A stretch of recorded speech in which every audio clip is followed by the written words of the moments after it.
Au sud de la Belgique, la forêt des Ardennes est la principale route de l'invasion éclair de la Wehrmacht en 1940. Elle aboutit à la défaite de la France et à la domination allemande dans toute l'Europe occidentale. 4 ans et demi plus tard, 83 000 soldats américains débarqués en Normandie après avoir libéré la France sont parvenus dans la région des Ardennes. Convaincus que la guerre est pratiquement terminée, les troupes se détendent et se préparent à passer de paisibles fêtes de Noël. Mais le samedi 16 décembre 1944, juste avant l'aube, les GI subissent soudainement un bombardement massif. 2000 canons allemands pulvérisent leur position.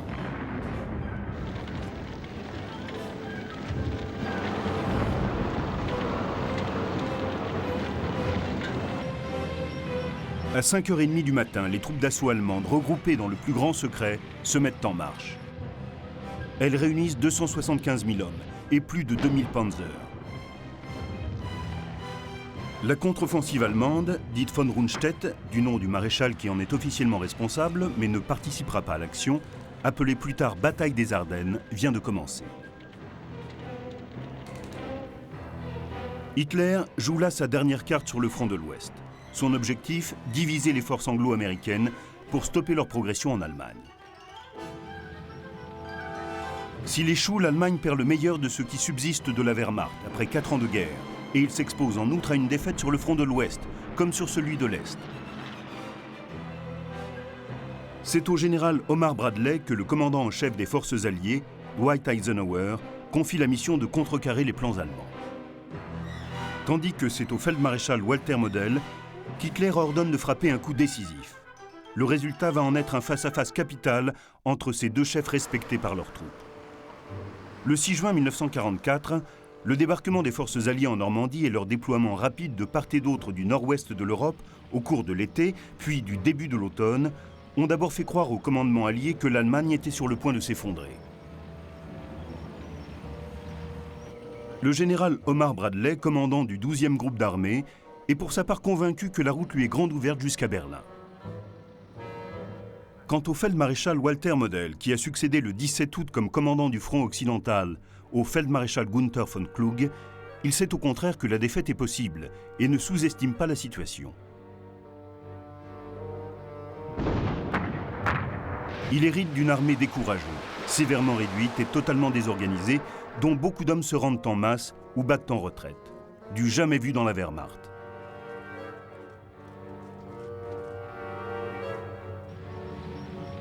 Mais la progression alliée marque le pas.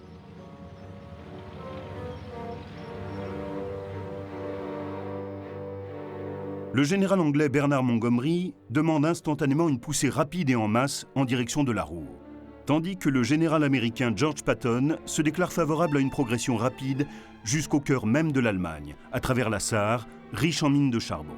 Le général Dwight Eisenhower, commandant en chef des forces alliées, se montre lui plus pragmatique et opte pour 2 offensives simultanées. Mais les Alliés se heurtent à un problème de taille. Leurs lignes d'approvisionnement, qui partent toujours de la tête de pont de Normandie, s'étirent donc maintenant de manière dangereuse. Les convois d'approvisionnement, que l'on appelle les Red Bull Express, doivent rouler 24 heures sur 24 pour atteindre les unités sur la ligne de front. Ils risquent alors d'utiliser autant de carburant qu'ils en transportent. Cette crise croissante aurait dû être allégée avec la prise le 4 septembre par les Anglais du port belge d'Anvers, quasiment intact.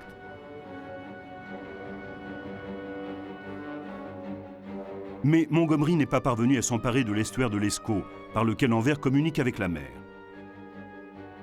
Il décide alors une audacieuse opération aéroportée. Lancée le 17 septembre, cette opération vise à sécuriser les ponts au-dessus des voies navigables clés en Hollande, avant de franchir le Rhin, ultime barrière naturelle de l'Allemagne à l'ouest.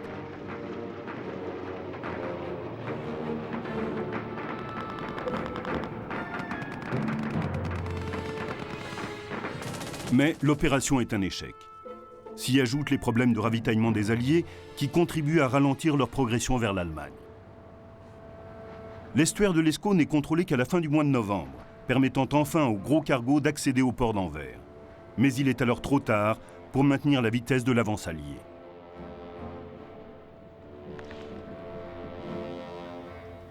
Durant cet automne 1944, tandis que ses hommes se rapprochent peu à peu de la frontière allemande, Bradley vit difficultés et contrariétés. Dans le camp adverse, au début de l'automne, Hitler nomme le feldmaréchal Gerd von Rundstedt commandant en chef du front occidental. Le feldmaréchal Model est par conséquent placé à la tête du groupe d'armée B, et il veut faire tourner à son avantage les problèmes d'approvisionnement subis par ses ennemis. Le ralentissement de la progression alliée permet à la Wehrmacht de se remettre des désastres de l'été. C'est ce que les Allemands appelleront le miracle de l'Ouest.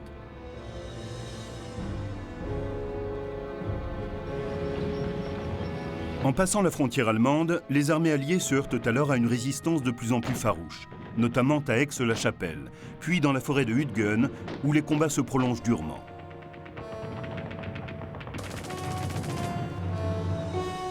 Eisenhower comprend que l'espoir d'achever la guerre en Europe avant la fin de l'année 44 est désormais vain.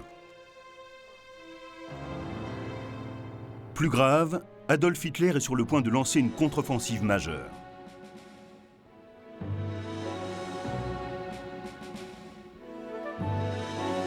Elle vise à fondre par surprise sur le secteur américain, au cœur de la forêt des Ardennes, où stationne le 12e groupe d'armée US du général Bradley.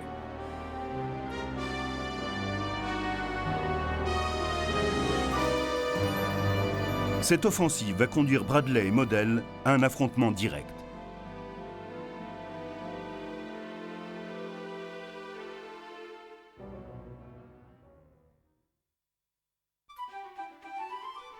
Omar Nelson Bradley, né dans le Missouri en 1893, est le fils d'un instituteur qui meurt alors qu'Omar n'a que 14 ans.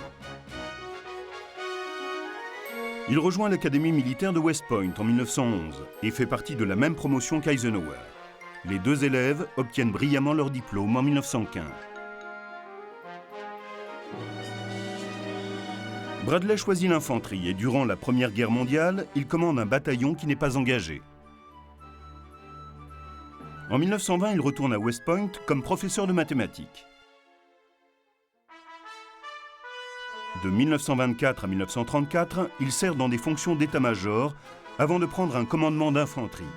Il gravit plus vite que nombre de ses pairs les échelons de la hiérarchie. Nommé chef de bataillon, Bradley sert ensuite comme instructeur à l'école d'infanterie de Fort Benning, en Géorgie. L'un de ses camarades est le lieutenant-colonel George C. Marshall, qui deviendra président des chefs d'état-major des 3 corps d'armée pendant la Seconde Guerre mondiale et aura une grande influence sur sa carrière. Au début de l'année 1941, Bradley devient commandant de Fort Benning. En décembre 1941, lorsque les États-Unis entrent en guerre après l'attaque japonaise de Pearl Harbor, Bradley, assoiffé d'action, promu général, est nommé à la tête d'une division d'infanterie. L'occasion se présente enfin pour le brigadier général Bradley lorsqu'Eisenhower l'appelle au sein de son état-major pour planifier l'opération Torche, le débarquement allié dans le nord-ouest de l'Afrique, prévu pour novembre 1942. Au cours de la campagne de Tunisie, il est adjoint du 2e corps d'armée US, dont il prend ensuite le commandement. À la fin de la campagne, en mai 1943, il entre triomphalement à Bizerte.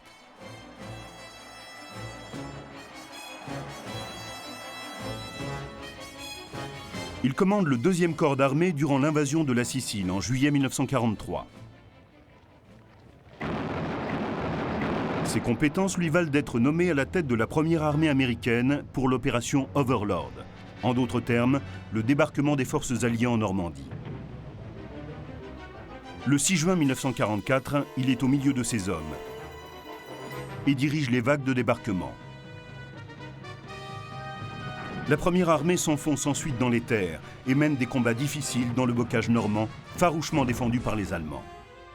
Le 1er août, Bradley prend le commandement du 12e groupe d'armée, qui, en plus de la première armée, comprend les soldats fraîchement débarqués de la 3e armée de Patton. En ce milieu du mois de décembre 1944, Omar Bradley s'efforce de sortir de l'impasse. Il dresse les plans d'une nouvelle et ultime offensive alliée prévue pour le début de l'année suivante. Né en 1891 à Magdebourg, Walter Model est le fils d'un professeur de musique. Il rejoint l'école des cadets en 1908 comme élève officier. Il quitte l'académie militaire à l'âge de 19 ans avec un grade de sous-lieutenant et choisit l'infanterie. Au cours de la Première Guerre mondiale, il est affecté au front de l'Ouest en tant qu'officier d'état-major. Gravement blessé à 2 reprises, il est décoré tant pour son courage au combat que pour ses qualités de chef.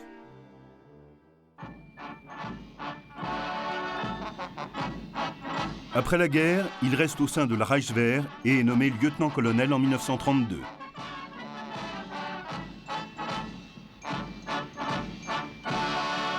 Même s'il n'adhère pas nettement à la cause nazie, Model voit dans le régime une occasion de marquer le reste de l'Europe, et en particulier la France, de l'empreinte de l'autorité militaire allemande.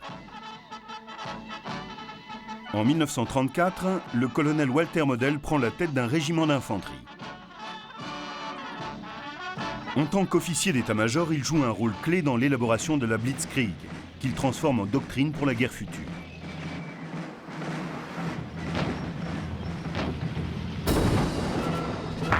Il devient chef d'état-major du 4e corps d'armée et participe ainsi à la campagne de Pologne en 1939. Il est ensuite nommé chef d'état-major du 16e corps d'armée et prend part à l'assaut sur la France et les Pays-Bas en mai 1940. En 1941, il est lieutenant général et commande une Panzer-Division puis un Panzerkorps durant l'invasion de l'URSS. C'est sur le front de l'Est qu'il acquiert sa réputation d'expert de la défense mobile. Il est alors surnommé le pompier d'Hitler. Model prend la tête de la 9e armée en janvier 1942, alors que les Russes se préparent à lancer une contre-offensive. Lorsqu'on lui demande avec quoi il compte sauver la situation, il répond « moi-même ». L'attaque russe est contenue. La 9e armée subit de lourdes pertes durant l'offensive de Koursk en juillet 1943.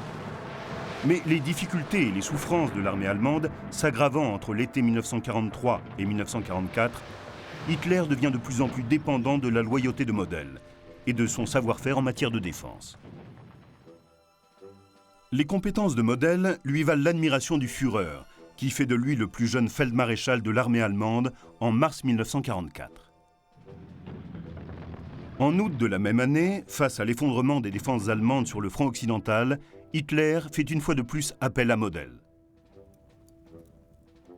Entre septembre et décembre 1944, il rétablit les lignes de défense à l'ouest et se prépare à passer à l'offensive.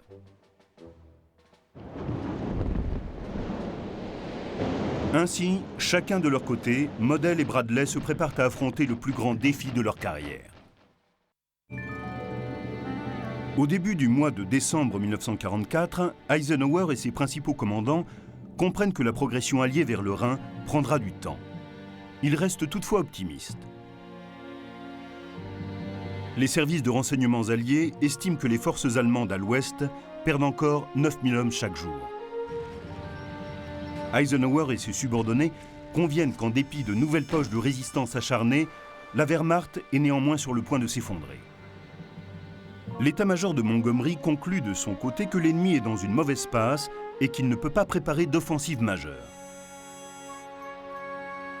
Mais Montgomery se base toujours sur une tactique de front étroit, les Alliés concentrant leurs forces sur une poussée unique en direction de la Ruhr. Bradley, lui, soutient la politique d'Eisenhower qui préconise une progression sur un front plus large.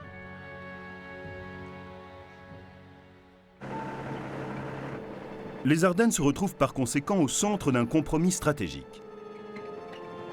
Eisenhower surmonte rapidement l'impasse en décrétant que les Alliés atteindront le Rhin en attaquant des deux côtés des Ardennes au début de l'année 1945.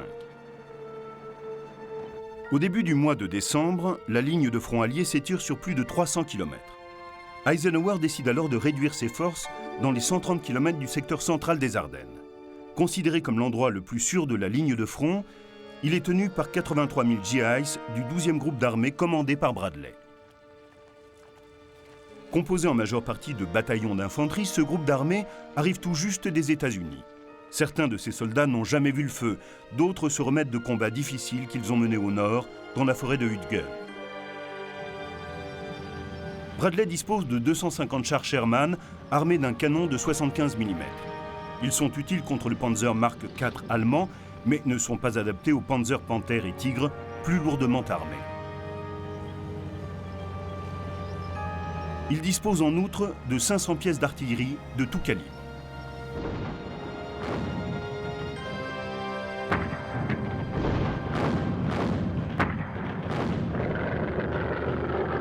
De plus, les Alliés bénéficient d'une totale maîtrise du ciel sur le front de l'Ouest, bien que leurs avions doivent rester au sol en cas de mauvais temps.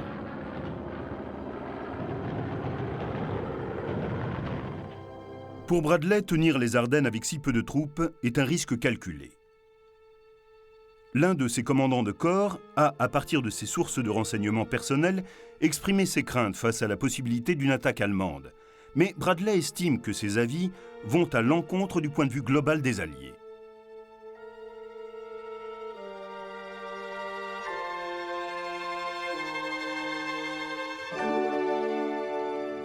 Involontairement, Bradley et ses collègues sont devenus trop dépendants des renseignements obtenus par le système de décodage de la machine allemande, ultra secrète, Enigma. Ce système, appelé Ultra, est basé à Bletchley Park, près de Londres. Mais Ultra fournit peu d'informations confirmant une offensive allemande imminente, principalement en raison d'un silence radio imposé par Hitler. Cela laisse les commandants alliés dans un état de confiance dangereux. Dès le 19 août, Hitler et les membres les plus proches de son état-major commencent à bâtir les bases de ce qui deviendra la bataille des Ardennes. Cela montre le joueur invétéré qu'est devenu le Führer. Au cours du seul mois d'août, la Wehrmacht a perdu plusieurs centaines de panzers et plus d'un demi-million d'hommes. Mais Hitler est au courant des frictions qui secouent le camp allié. Il joue avec l'idée d'une contre-offensive surprise à l'ouest qui diviserait les Alliés et causerait l'effondrement de la coalition. Au début du mois de septembre, les Allemands stabilisent le front occidental. Le 16, Hitler convoque ses généraux pour discuter de la situation sur les fronts de l'Ouest comme de l'Est.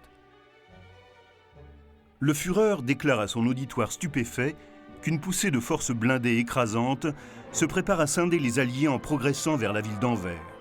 Pour que la surprise soit totale, l'offensive sera lancée à partir de la forêt des Ardennes, comme en 1940.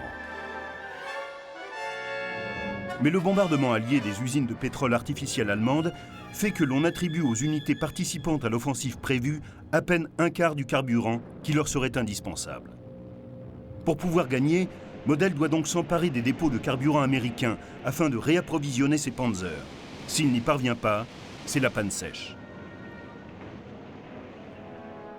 Bien qu'Hitler lui ait assuré qu'il aurait à sa disposition des troupes éprouvées à lancer contre les Alliés, Model s'oppose farouchement à une telle idée. Avec von Rundstedt, il propose une alternative plus modeste, la prise en tenaille d'Aix-la-Chapelle pour piéger les forces de Bradley le long de la Meuse. C'est ce qu'on appellera la petite solution. Mais Hitler ne veut rien entendre. Face à l'envergure du projet, Model pense que sa seule chance de réussir repose sur l'effet de surprise. L'offensive est donc préparée pour le 16 décembre 1944. La poussée principale se fera à travers les Ardennes, puis bifurquera vers le nord-ouest en direction d'Anvers. Model dispose pour cela de 24 divisions, dont 10 Panzerdivisionen, ce qui représente plus de 275 000 hommes, répartis en 3 armées.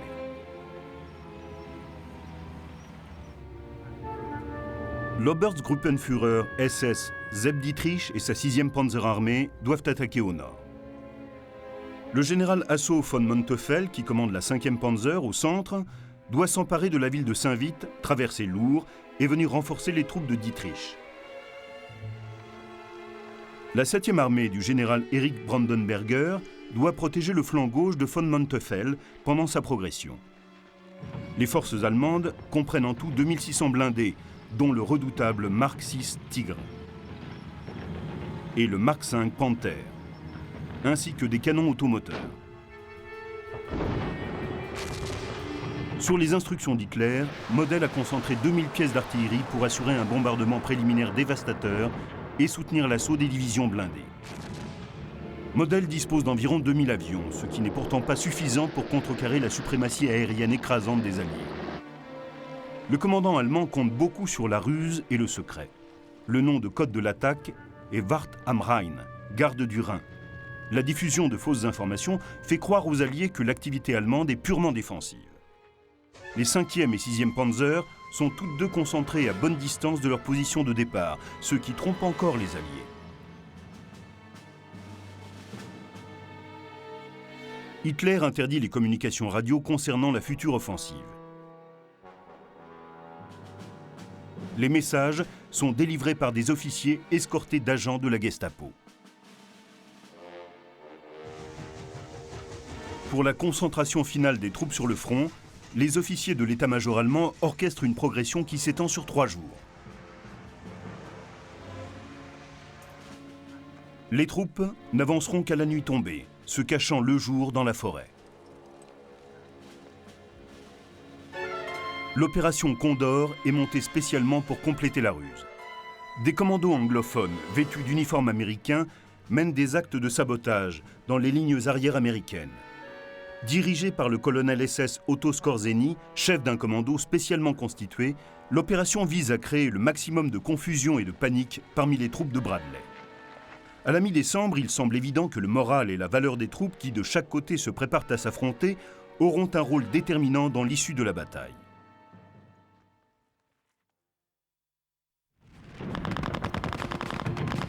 Depuis le jour J, les Alliés ont mené une campagne violente et difficile jusqu'aux frontières de l'Allemagne. Au début du mois de décembre 1944, les troupes de Bradley postées dans le secteur des Ardennes sentent que la guerre se joue loin d'eux. Composée en majorité soit de bleus, soit de vétérans des récents combats, l'armée de Bradley est souvent appelée la nurserie et la maison de retraite de l'armée américaine. Les fantassins ont essuyé plus de 80% des pertes alliées depuis le débarquement, ce qui a énormément réduit les effectifs des bataillons d'infanterie, en particulier au niveau des officiers expérimentés et des sous-officiers. Les renforts, fraîchement arrivés, ont encore à faire leurs preuves sur le terrain.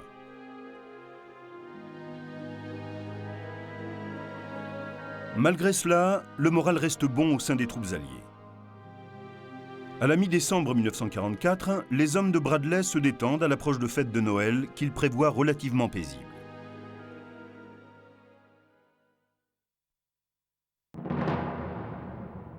De lourdes pertes ont forcé les Allemands à restructurer leur bataillon d'infanterie en 1944.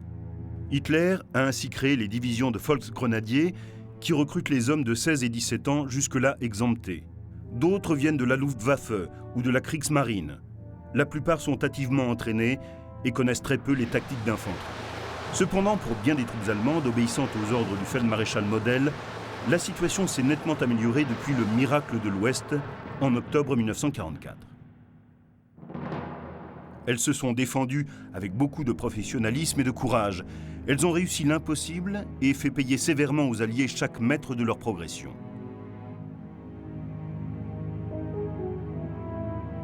Maintenant qu'ils sont enfin sur le point de passer à l'attaque, le moral des Allemands est au plus haut. Pour garantir au mieux la victoire, Hitler et Model ont fait appel à certaines unités d'élite, en particulier aux divisions de la Waffen-SS, réputées pour leur solidité et leur valeur militaire, largement affirmées depuis le début de la guerre. Ces dernières ont déjà démontré leur qualité militaire, même si leur dureté au feu et des excès leur ont forgé une terrible réputation.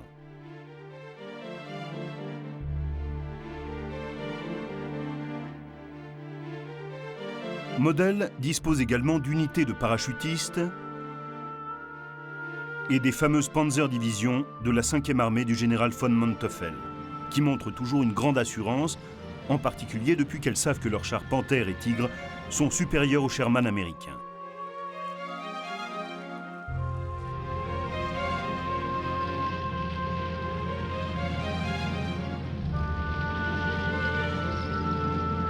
Malgré les réserves personnelles de leur chef au sujet du plan d'Hitler, les troupes de Model sont convaincues qu'elles vont vaincre les Américains et franchir comme prévu les rives de la Meuse.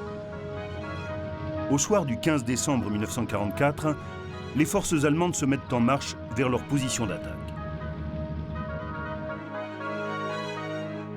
Sur le front des Ardennes, les GIs de Bradley ne sont pas conscients de la menace qui plane sur eux.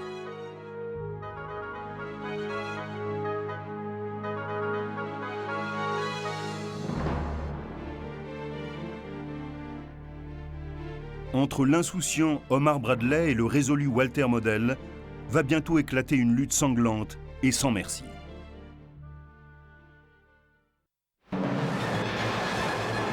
Peu avant l'aube du samedi 16 décembre 1944, les troupes américaines qui font face aux Ardennes sont écrasées par un bombardement massif. À 5h30 du matin, dans un brouillard quasi impénétrable, les Allemands attaquent. Immédiatement, c'est la panique et la confusion dans les lignes américaines. Au centre, la 28e division américaine recule rapidement, tandis qu'au nord, les premiers éléments de la 106e division se retrouvent coupés des autres. Pourtant, quelques unités isolées parviennent à rester en place, empêchant les Allemands de réaliser une première percée jusqu'aux rives de la Meuse. Sur le flanc nord, la 6e SS Panzer Division de Zeb Dietrich se trouve bloquée par les hommes de la 99e division de Bradley. Se heurtant à une résistance plus forte que ce qu'il avait prévu, Dietrich décide d'envoyer l'une de ses divisions vers le sud, où les Américains semblent plus faciles à atteindre. Les Allemands réalisent une percée de 8 km, se dispersant pour déjouer les manœuvres de défense des troupes de Bradley autour du Schnee-Eifel, un saillant de petits villages et de collines boisées. Au centre, la 5e Panzer de Manteuffel progresse encore. Au cours de la journée du 16 décembre, ces chars franchissent la rivière Our sur des ponts provisoires. Une percée se dessine en direction de Bastogne. Il paraît bientôt évident aux yeux de Model que la prise du nœud routier de Bastogne est effectivement déterminante pour le succès de l'offensive allemande.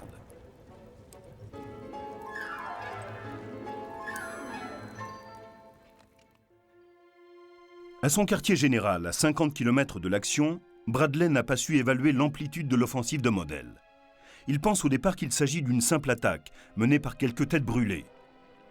Mais les troupes américaines qui luttent maintenant désespérément pour contenir l'assaut en force allemand sont prêtes à lui donner une toute autre version. Les centaines de prisonniers américains n'ont pas eu de chance. Beaucoup sont capturés avant même d'avoir pu résister, écrasés par l'intensité de l'attaque allemande. Eisenhower ne partage pas l'opinion de Bradley et craint une offensive majeure. Il envoie 2 divisions blindées des formations voisines prendre position sur les flancs de la ligne allemande. Les soldats du génie américain aident à ralentir la marche des Panzers. Ils créent des obstacles en travers des lignes de progression ennemies et font sauter les ponts avant que les chars de Model ne les atteignent.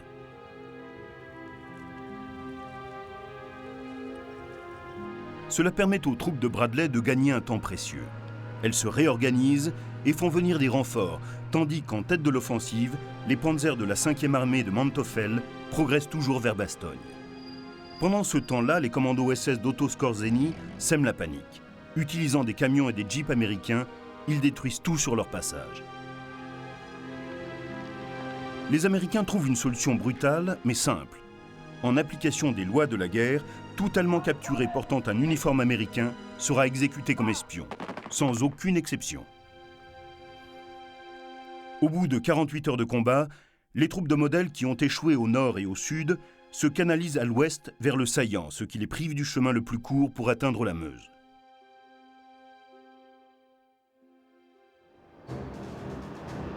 La majorité des groupes de combat de Zeb Dietrich s'est forcée de s'arrêter. Mais pour réussir cette percée difficile, l'Oberstgruppenführer compte sur un bataillon d'élite, le Kampfgruppe SS Piper. Il est composé de 100 véhicules blindés et d'environ 5000 hommes de la première SS Panzer Division, issue de la Leibstandarte SS Adolf Hitler. Âgé de 29 ans, son commandant, le Standartenführer Joachim Piper, est un soldat politique. Vétéran des batailles sanglantes du front de l'Est. Dietrich comprend qu'il doit absolument atteindre l'immense dépôt de carburant américain de Stavelot pour réapprovisionner ses chars. Sa percée dépend maintenant de Piper et de ses formidables Panzer Tigre de 70 tonnes, que les 18 cm de blindage rendent quasi invulnérables.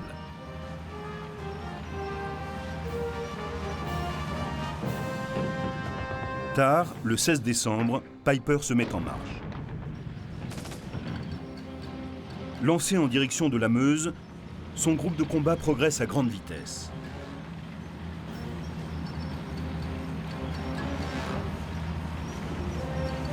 Mais le 17, le manque de carburant l'empêche d'exploiter une brèche dans la ligne de front américaine, rapidement refermée. À la recherche d'une nouvelle ligne de progression, il rabat alors ses blindés sur la ville de Malmedy. Situé maintenant derrière les lignes américaines, Piper tend une embuscade le 17 décembre à un bataillon d'artillerie d'observation américain en route pour le front.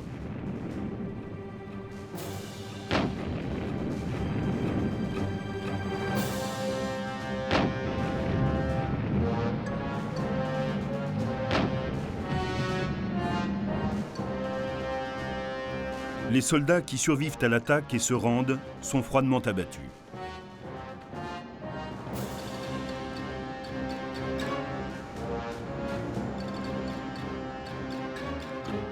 Cela est loin d'être un incident isolé. Des civils belges innocents, hommes, femmes et enfants, sont également assassinés de sang-froid par les hommes de la Waffen-SS. Piper est déterminé à avancer. Au cours des 2 jours suivants, il tente de forcer le passage pour atteindre la Meuse. Mais toutes ces tentatives sont déjouées par les sapeurs américains. À mesure que Piper avance, ils font sauter des ponts et mettent en place des barrages routiers. Les ponts étant démolis les uns après les autres, l'officier allemand est forcé d'engager ses forces sur des routes secondaires et des sentiers, cherchant désespérément un moyen de traverser.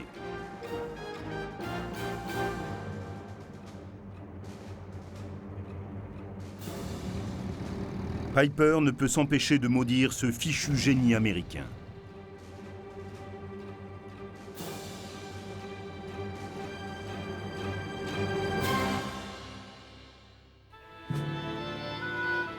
Le 20 décembre, les jours du Kampfgruppe Piper sont comptés.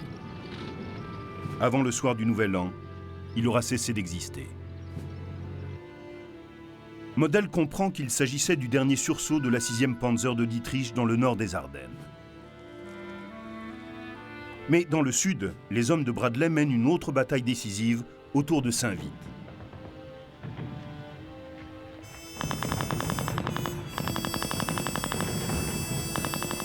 Saint-Vith et Bastogne, au sud, sont en effet des routes clés pour l'accès à la Meuse. Bradley sait qu'il doit garder le contrôle de ces 2 villes pour éviter une percée allemande.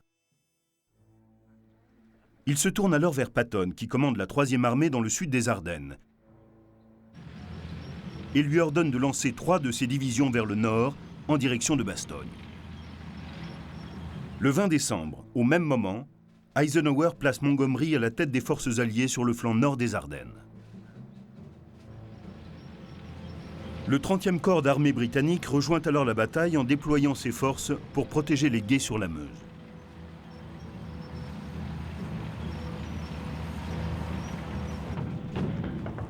Les hommes de Bradley défendent Saint-Vith.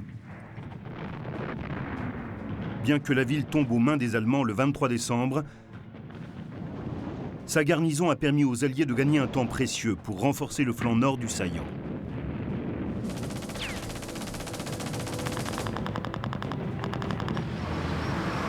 Model reste déterminé à franchir la Meuse avec l'aide de la 5e Panzer de Manteuffel.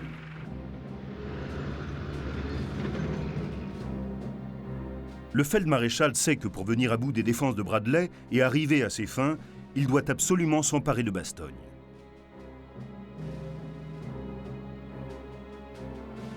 Occupée et défendue par la 101e division aéroportée américaine et par un groupe de combat de la 10e division blindée, la ville est sur le point de devenir la pierre de touche du sort de Bradley et de Model.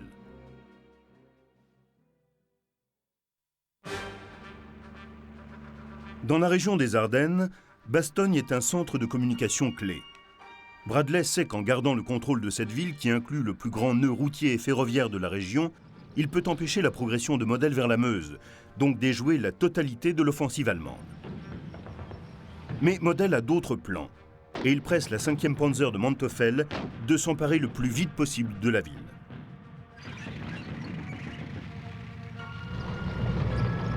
Le 22 décembre 1944, isolé par 3 divisions allemandes, Bastogne, assiégée, est le théâtre de violents combats qui font rage de jour comme de nuit. Lorsqu'on somme le brigadier général Anthony McAuliffe, commandant des 14 500 hommes de la garnison de Bastogne, de se rendre, sa réponse est éloquente. Des clous. Il a été rassuré la veille lorsqu'une brève amélioration du temps a permis à un avion allié de venir réapprovisionner la ville qui en avait fort besoin. Mais quand les Allemands lancent le gros de leur offensive, les Alliés sont presque écrasés. Les combats font rage pendant 3 jours.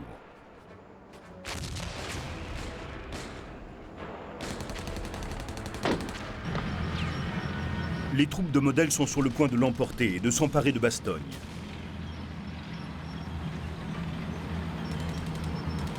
Le jour de Noël, elles mènent leur assaut le plus féroce et percent les défenses de McAuliffe sur 2 points. Quand le commandant du 502e régiment aéroporté demande au téléphone où se trouve l'ennemi, on lui répond sans ménagement que s'il jette un œil à la fenêtre, il se trouvera nez à nez avec la gueule d'un canon 88.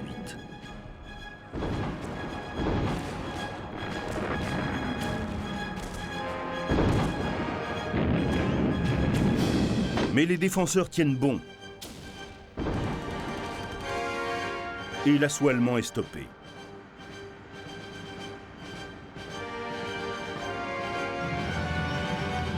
Le 26 décembre, arrivant du sud, les fers de lance des blindés de Patton se joignent aux défenseurs de Bastogne.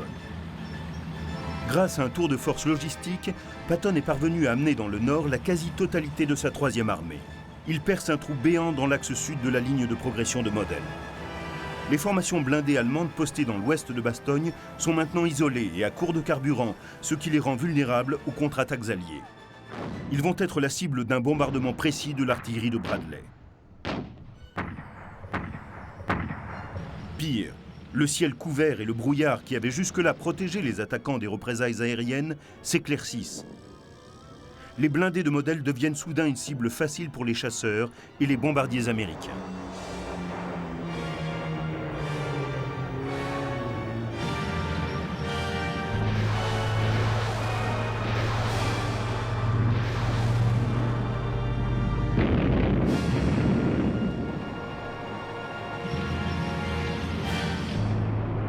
Un pilote américain rapporte après l'atterrissage qu'il vient juste d'être le témoin d'un grand massacre. Les combats violents se poursuivent, toujours en avant, mais les Alliés en ont repris l'initiative.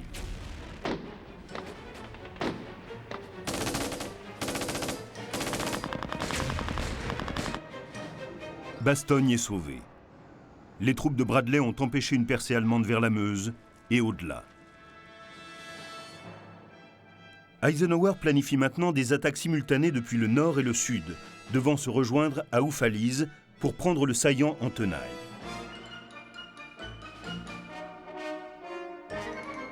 Pressentant un désastre imminent, Model presse Hitler de l'autoriser à se replier. Mais le Führer refuse. Bien plus, le 1er janvier 1945, il ordonne une nouvelle offensive dans le sud de l'Alsace. C'est l'opération Nordwind.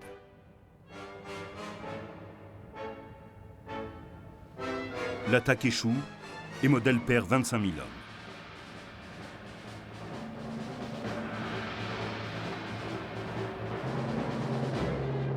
Le même jour, la Luftwaffe lance une attaque massive sur les bases aériennes alliées en Belgique et dans le sud de la Hollande. La Luftwaffe parvient à détruire 150 avions alliés au sol, mais elle perd 300 de ses appareils et 250 de ses pilotes. Hitler vient de signer l'arrêt de mort de sa flotte aérienne. La contre-offensive d'Eisenhower commence le 3 janvier 1945 par des attaques simultanées conduites en direction de Oufalise. Le 8 janvier, les tenailles alliées venant du nord et du sud se referment sur la ville.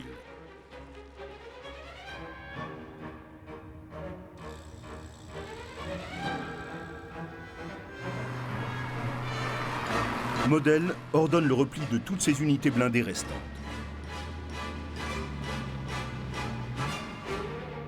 Le 15, les deux armées se rencontrent à Oufalise.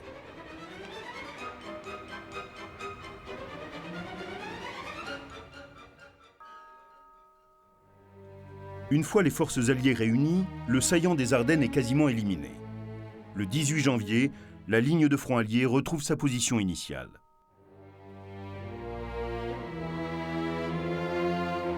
Durant le mois que dure l'offensive des Ardennes, le 12e groupe d'armée de Bradley perd 60 000 hommes, dont 9 000 sont tués. 15 000 soldats américains sont faits prisonniers. Mais les Allemands, eux, perdent 120 000 hommes. 13 000 d'entre eux meurent au combat, 50 000 sont capturés. Model perd également plus de 800 Panzers. Le dernier grand pari d'Hitler se révèle être une folie désespérée. Omar Bradley garde le commandement du 12e groupe d'armée jusqu'à la fin de la guerre. Après la bataille des Ardennes, il orchestre la progression régulière des Alliés en direction du Rhin. Ses troupes franchissent ce dernier obstacle majeur de l'Allemagne à l'ouest en mars 1945. Peu après la victoire du 8 mai 1945, Eisenhower décrit Bradley comme le plus capable des généraux que l'Amérique ait jamais connu. Après la Seconde Guerre mondiale, Omar Bradley sert jusqu'en 1947 comme administrateur principal auprès du ministère des Anciens Combattants à Washington. Il est nommé chef d'état-major de l'armée américaine en 1948, puis président des chefs d'état-major des 3 corps d'armée l'année suivante.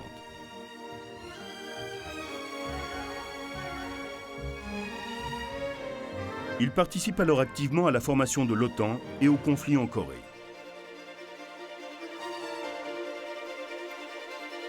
Il accède en 1950 au grade peu répandu dans l'armée américaine de général à 5 étoiles. Omar Bradley meurt en 1981, après une retraite joyeuse et bien remplie.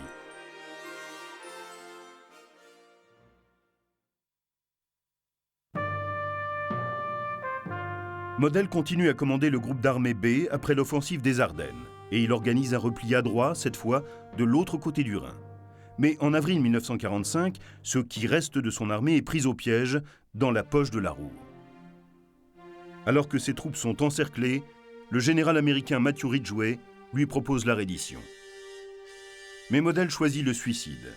Il se tue le 21 avril dans un bois aux abords de Duisbourg.